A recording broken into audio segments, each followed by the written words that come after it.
Mga idol, tara, samahan nyo naman ako na gumawa nitong napakasarap na vegetable salad.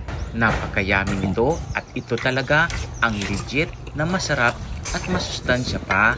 At kung paano nga po ito gawin para maging masarap at ano-ano naman ang kailangan natin sa paggawa nito. Tara po, samahan nyo ako at panuorin ang buong video.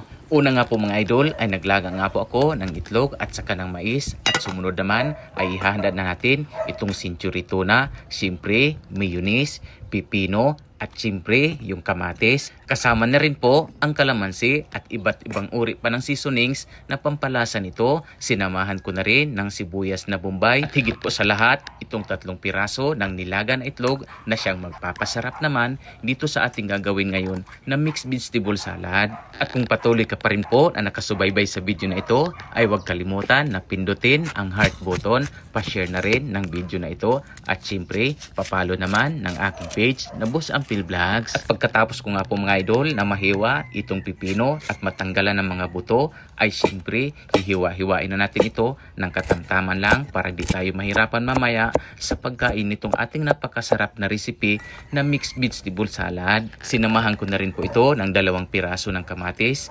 siyempre itong hiniwa na bombay at higit sa lahat itong 3 piraso ng nilagang itlog na siyang kukumplito talaga nito sa ating napakasarap na recipe. At pagkatapos ko nga po na mabalatan itong 3 piraso ng itlog ay hihiwa-hiwain lang natin ito ng 4 na hiwa ang 1 piraso. Siyempre napakaganda ng presentation nito mga idol, kaya naman ngayon pa lang ay natatakam na talaga ako na matikman itong napakasarap natin na mixed vegetable salad. At sumunod naman po mga idol, siyempre ililipat na natin ito sa mas malalim na lalagyan at isusunod na natin ang paghiwa nitong napakasarap na nilagang mais. Ito talaga ang kukumplito dito sa ating napakasarap mamaya na ginagawa natin na mixed vegetable salad. At pagkatapos naman po na mailagay ko na nga yung mga nilaga na mais ay isusunod naman natin ang paglagay nitong ating pinatuyo na century tuna. Siyempre samahan na rin natin yung ating mayonnaise at pagkatapos po nito ay halo-haluin lang natin ng ilang minuto. At susunod naman na ilalagay natin, meron akong 2 piraso ng kalamansi para magkaroon ng kunting asim itong ating recipe ngayon na napakasarap. Kayo po mga idol, paborito nyo rin ba ang ganitong napakasarap na mixed vegetable salad? Kaya naman kung paborito nyo, pa-comment naman kung taga saang probinsya kayo. At ito na nga po mga idol, try na natin na tikman itong ating napakasarap na recipe ngayon.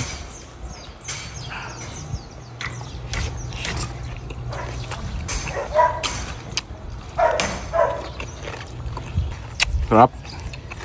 At ayan na nga po mga idol, legit na napakasarap talaga nitong ating recipe ngayon na mixed vegetable salad. Siyempre po, bago matapos ang video na ito, shout out pala kay Ma'am Berlin Fernandez, OFW from Hawaii, USA, Bakati Litrogo from Tacloban City, John Mil Samosot from Bohol, at kay Ma'am Maria Pagsangan from Taguig City, Manila. Maraming salamat po sa patuloy nyo na pag-share at panonood sa aking mga video. Mabuhay po kayong lahat mga idol.